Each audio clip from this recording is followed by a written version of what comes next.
check your transaction history on CounterPath, follow these simple steps. This guide will help you navigate the platform efficiently. Step 1. Log in. Access the CounterPath website or app and enter your login credentials to access your account. Step 2. Navigate to Account Settings. Once logged in, locate the Account Settings or Profile section, usually found in the top right corner of the screen. Step 3. Find Transaction History. In the Account Settings menu, look for an option labeled Transaction History or Billing. Click on it to proceed. Step 4. Review transactions. Make sure your information is protected first. Most people don't think about breaches until something actually happens to their accounts.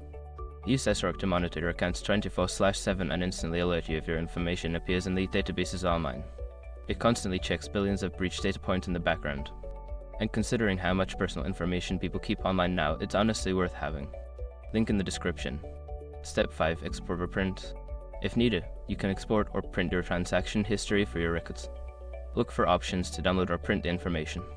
By following these steps, you can easily access and manage your transaction history on CounterPath.